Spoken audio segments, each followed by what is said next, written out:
Hello everyone, my name is Carter from Strategy Lab, and today I'll be teaching you how to add and edit users on your WordPress website.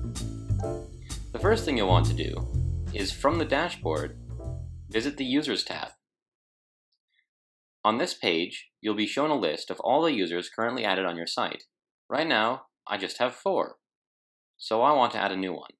To add a new user, click on the small button that says Add New at the top of the page. Once clicked, you'll be brought to an Add New User menu. In here, you'll need to add a username. Generally, we just use the first name of the user. In this case, I'm just going to call it test user. You'll also need to enter an email. I will use my personal email, which is quite old and full of spam. You don't need to worry about first and last names unless you want to. Those will be alternate ways of displaying the username on the site, but they're not mandatory, nor is website. You can ignore that. For password, click Show Password. This will show you a randomly generated password, and you can leave that if you like, and then they can edit it on their own, or you can give them a password yourself. If I were to type in password-1, it's a very weak password. It can tell that, and it will tell you, well, that's very easy to guess. But if you still want to use it, you can just click this box that says Confirm Password. That will allow you to use a very weak password for your user. If you're going to use a very weak password, definitely don't give them the administrator role. Last but not least, you must select a role. There should be 5 roles. For me, I have 7 because I have an SEO plugin, but you can ignore these because you probably won't have them, and if you do, you probably won't use them. So we'll go through quickly describing the differences between each of the 5. The first is subscriber. Subscribers have virtually no power. They can't really change anything on your site, and there's not really a reason to use this role. Next is contributor. Contributors have the ability to create and edit blog posts, but they will need a higher ranking user to publish them. The next role is author. Authors do have the ability to publish blog posts. They also have the ability to delete blog posts and upload media, such as pictures, to the media gallery. Second to last is editor. Editors have the ability to edit pages as well as blog posts. They can create and delete pages and have control over most of the front end of the website. Finally is administrator. Administrators have complete power over the site. They can add plugins, update the theme, change theme settings and functions, and even create and delete other users. Don't give the administrator role to anyone that you don't have complete trust in, as they will have the ability to remove you from the site and even delete the website, or at least a lot of content from it. Once you're satisfied with how these fields have been filled out, you can click Add New User.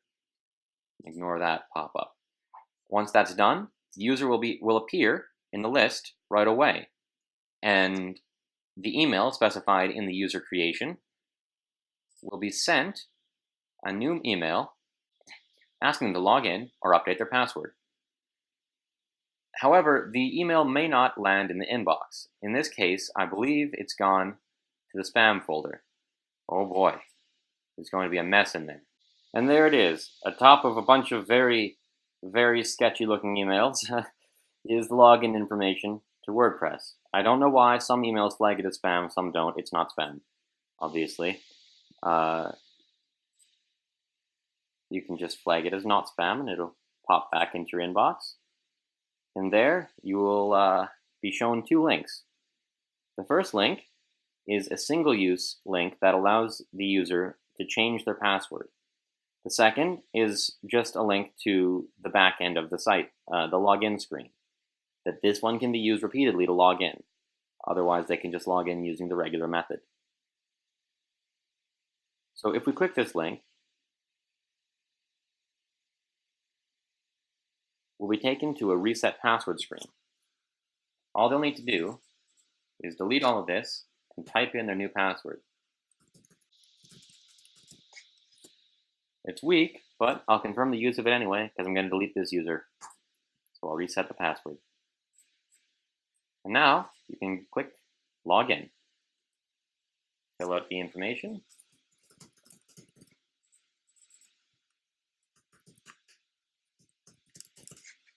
And log in. And now I have logged in as my new user. Once you've added a new user, you may want to edit them. To do that, hover over the name and you will see 3 new options. Delete is pretty self-explanatory. This will remove the user from the site. Edit will take you to an Edit User screen. In here, you can add names, nicknames, and change the display name, which is how they'll show up on the website's blog if they're an author. I just like to use first name, but you can use whatever you want. You can also fill in social media links and a description about the user. This will show up if someone visits their author page from the blog. Once you've done all that, you can click Update User. Once the user is updated, all that information will be added. That pretty much sums up adding new users on WordPress. Thanks so much for watching. I've been Carter from Strategy Lab, and if you have any questions or need help in the future, feel free to contact me at the email shown right here on screen.